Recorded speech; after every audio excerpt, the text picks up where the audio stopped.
Magandang hapon, ito po ulit si Boss Joyang. Pag-usapan naman natin itong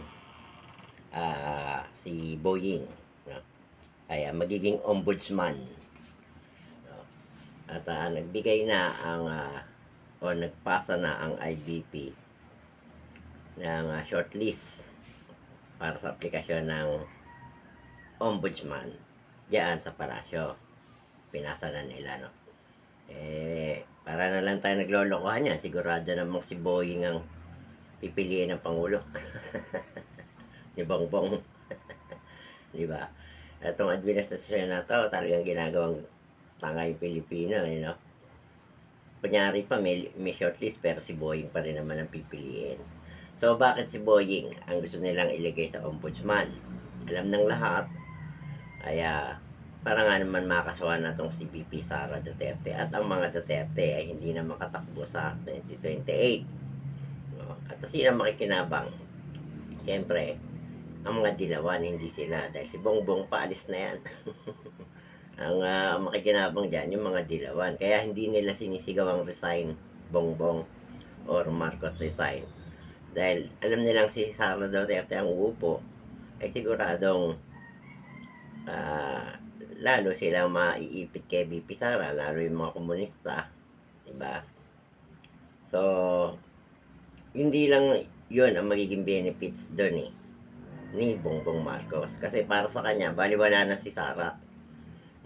Tumakbo si Sara o hindi, patapos na yung termino niya or naging presidente na siya, di ba? So, ano ngayon ang pakinabang ni Bongbong Marcos kapag inupo niya si Boying sa ombudsman? So, ang laki ng pakinabang. No? Malaki ang posibilidad maabsuelto tong si Saldico at si Romualdez. No? Napapaisip tuloy ako baka ako, sa laki nung nakuha nilang pera, hindi kaya, palagay ko lang to, or haka-haka ko lang, or illusion ko lang to. No? Hindi kaya nagbigay sila sa IBP para isama siya shortlist si Boying. At itong CEO ay si Vergara, siguradong tao naman nila to, hindi na nakapagtataka, mabigyan ng clearance si Boying. So, malamang maabsuelto na, pinis na si Sara, absuelto pa yung dalawa, si Ko at si Romualdez, no? Ito, gamitin natin yung Use Your Illusion, no? Kung naalala niyo yung Guns N' Roses na banda, meron silang album na Use Your Illusion. So, gagamitin natin yung illusion ko. Sa simula pa lang, sa tingin ko, planado na yan. Bago mag-sona, itong huling sona, wala siya ikukwento sa sona niya, kundi yung anomaly. So, bago nangyari si sona, ay tingin ko ilusyon ko lang to. Baka nag-meeting na sila napagplanuhan na nila, ikaw, saldi ko, umalis ka muna ng bansa dahil ibubulgar ko yung nakawan dyan sa budget. At ikaw, Boying, mag-apply ka sa ombudsman dahil ako nang bahala, mauupo ka sa ombudsman. Ngayon, sigurado pagkatapos nitong maupo si Boying sa ombudsman, pwede nang bumalik si Saldico. Yun ang plano. Hindi lang dahil kay Sara, kasi siya paalis na hindi na siya mag-i-interest kung manalo o matalo si Sara, tumakbo o hindi si Sara. Ang interest na lang ni Bongbong yung sarili niya. Kasi kapag inipit nila si Saldico, ituturo si Martin. Kapag nakulong si Martin, ituturo si Bongbong. Diba? Ang nagpapatunay yan, yung salaysay ni Gutesa. Galing kay Saldico ang pera, dadalhin kay Romualdez. Then, pagkatapos kay Romualdez, ibababa, dadalhin sa Aguado. Tatlong biyahe. May nagdala kay Saldico, yung Yap yata. Pagkagaling kay Saldico, kukunin nitong sila Gutesa, dadalhin sa McKinley, sa BGC.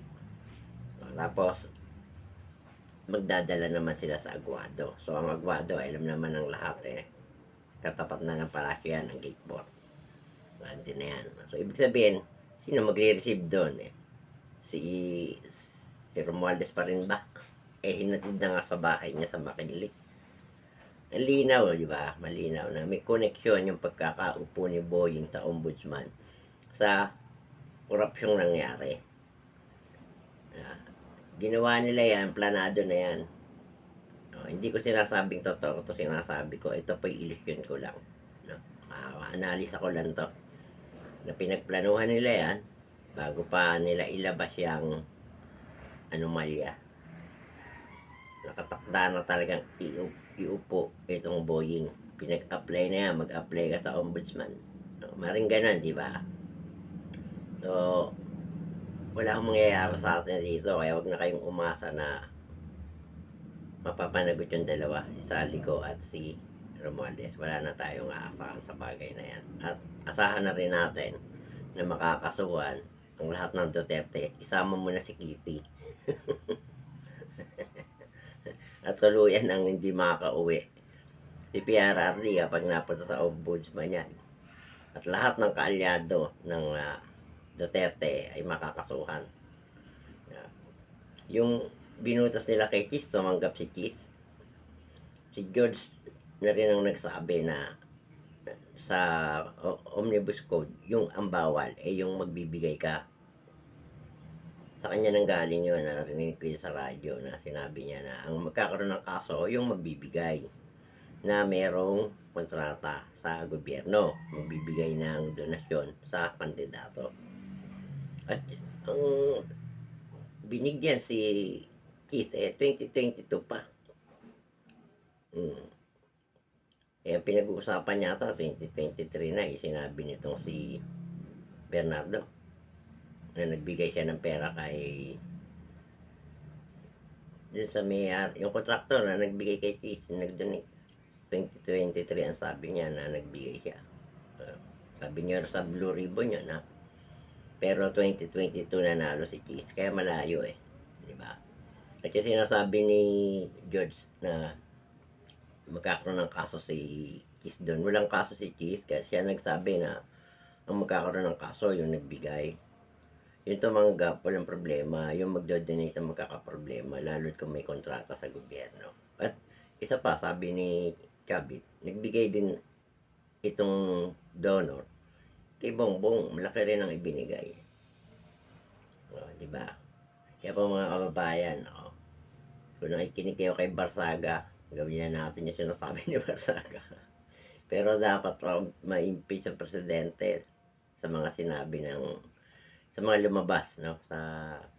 Diyan sa anomalya na yan. Kasi siya naman talaga pumirma dyan. Sabi niya, binusisi niya. Kung binusisi niya yan, hindi makakalusot yan. 3 years. Puro flood control ang budget. Hindi na natapos yung flood control na yan.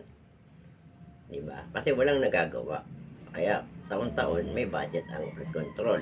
Kung may nagagawa, ibang babudgetan na nila. Tapos na sana yung mga flood control na yan. At wala sanang binabaha ng matagal o ng malalim. Bumama siguro, mababaw lang.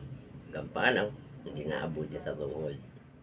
Kung talagang ginawa nila yung flood control.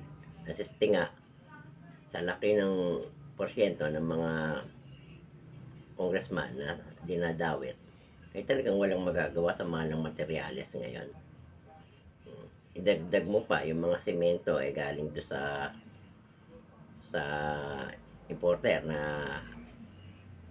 anak ni Lacson, no? Siyempre, ini-import niya yun, mas mahal yun. Ito po yan ko lang, opinion ko. Hindi ko sinasabing totoong nangyayari lahat na sinasabi ko rito. Ito po ay isang opinion lang or ilusyon ko lang. Maaring ganun ang nangyari.